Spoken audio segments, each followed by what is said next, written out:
I'll be completely honest with you, when I first heard that the latest Skullcandy earbuds were coming with a sound tuned by Bose, I was like, yeah, okay, that badge on the box is probably just there for show. But I'm not afraid to say that I could not be more wrong. Now, let's see why.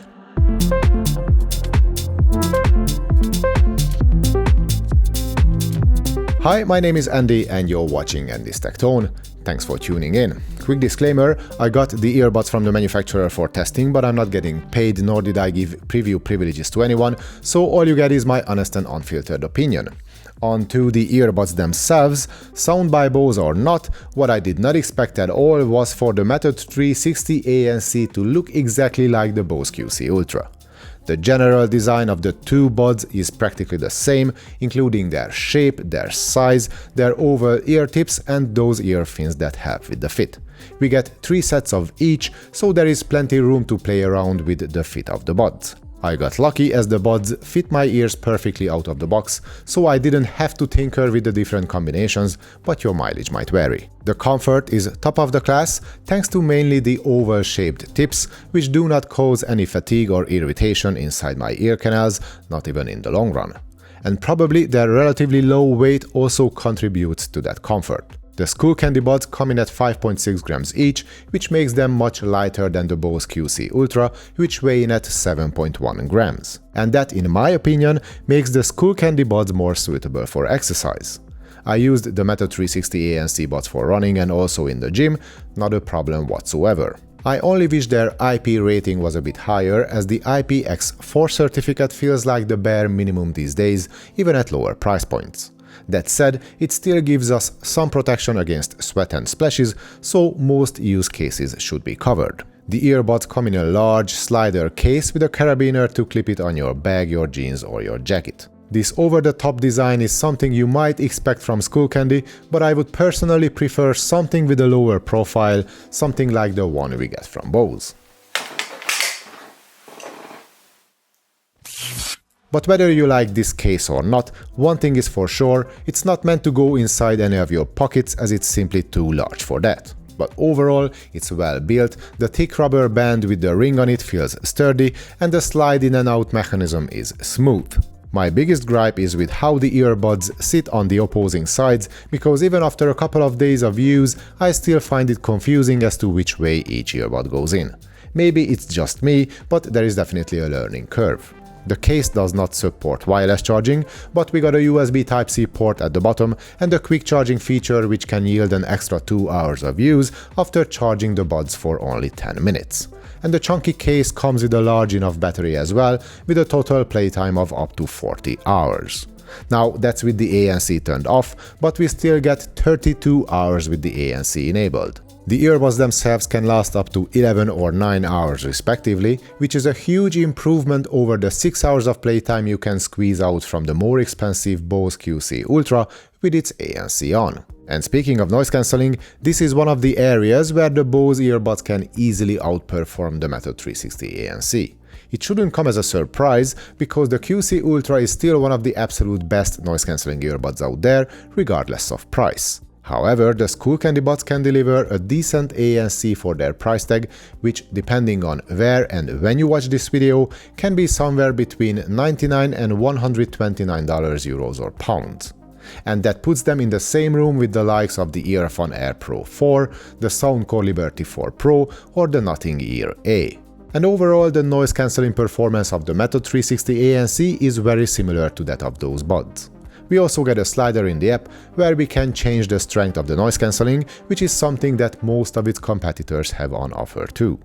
The Stay Aware mode comes with the same slider as well, but at its highest setting, there is loads of bass in the sound and everything comes through a bit muffled across the mid-range. And while that's not necessarily a bad thing from a comfort point of view, it makes having a quick chat with someone a bit less natural, if that makes any sense. Still, the Skullcandy buds can do a good job at keeping you aware of your surroundings while you are out and about, so that's all okay. As for wind noise, these buds are not particularly good at taming those whooshing sounds, and we do not get a dedicated wind noise mode either, which is something both the Liberty 4 Pro and the Air Pro 4 have on the menu.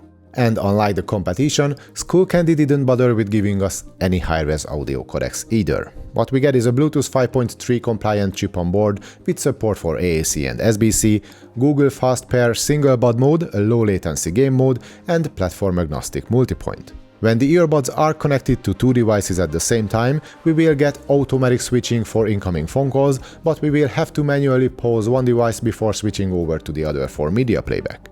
But in both cases, the switch happens in an instant, and again, it works across different platforms. But there is no list of previously connected devices in the Skullcandy app, which is sorely missed, and both Soundcore and Earphone can do that. What you can do with the Method 360 ANC is enter pairing mode anytime with a simultaneous long tap on both earbuds, so at least there is that. And staying with the smartphone app, which is available on both iOS and Android of course, it has a colorful and handsome UI. It's not the most feature-rich and maybe not the most straightforward to use either, but at the end of the day it's a decent app with some basic settings. There is an EQ with 3 presets and a 5-band custom setting, there are the 3 ambient modes with the sliders I mentioned before, there is the multi-point switch, a low latency switch, and the custom control settings which I will talk about more in just a minute. But before that, there are 2 other features that are worth mentioning. First, we get Spotify Tap, so as long as you have a Spotify account, you can assign a tapping action to firing of Spotify from the buds. The other one is Take a Photo, which allows you to use a tapping action of your choice for taking a photo with your phone. And while I'm not a Spotify user, I can see the benefits of having a camera remote controller of sorts with me at all times. And that brings us to the touch controls, which are a joy to use as they provide you with a great feedback and they react to taps rapidly and accurately. The single, double, triple and long tap actions can all be fully remapped on both sides, and as such, Skullcandy delivers a much more flexible solution than Bose did with the QC Ultra, where every function is sort of baked in and cannot be changed. I also prefer the option to have a single tap for volume on the Method 360 ANC over the sliding up and down action on the Bose. Of course, when you use a single earbud at a time, the QC Ultra will give you all the media controls on each side, and that can be handy in some scenarios, but in the Skullcandy app, you can always switch things around and make the controls work exactly the way you need them to work. And the touch panels on the Method 360 ANC are much more comfortable to use because we don't get that loud thumping noise every time we tap the buds as we do with the Bose. Both earbuds come with smart sensors for automatic play and pause, but it's only the Bose app where you can disable the in-ear detection, as this option is missing from the Skullcandy app. And the only thing that actually annoys me a lot with the Skullcandy buds is the audio prompts, which are simply too loud and distracting, and they cannot be disabled in the app. At least Bose gave us the option to turn them off on the QC Ultra. And so did Soundcore with the Liberty 4 Pro, and for example on the Earphone Air Pro 4 you can adjust the volume of the voice prompts. I only hope they will add at least one of these 2 options to the Skullcandy app at some point in the future, because again, those audio prompts can drive me nuts. And now let's see how the earbuds can handle some noise, such as a slight breeze and some light traffic in the background. So this is the audio quality you can expect from the Skullcandy Method 360 ANC earbuds when you happen to make a phone call while you are out and about.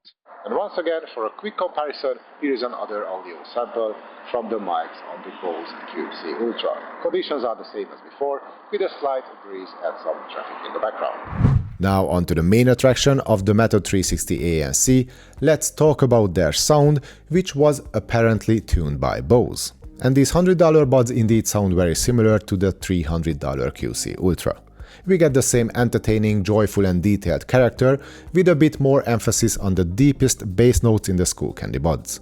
And by a bit more, I mean there is loads of bass. But it's not as sluggish or boomy as you might think, as it's rather controlled and snappy. It simply is remarkable how much quality bass these earbuds can deliver. The mids are almost as rich and clear sounding as those on the Bose, but while I would not call them shy or recessed on the Skullcandy, male and female singers step more forward and get closer to you when listening to the QC Ultra. The highs are detailed but not harsh, with decent extension up top on both earbuds, but the imaging is ever so slightly more center focused, and it feels like that the soundscape is the tiniest bit less spacious on the Skullcandy.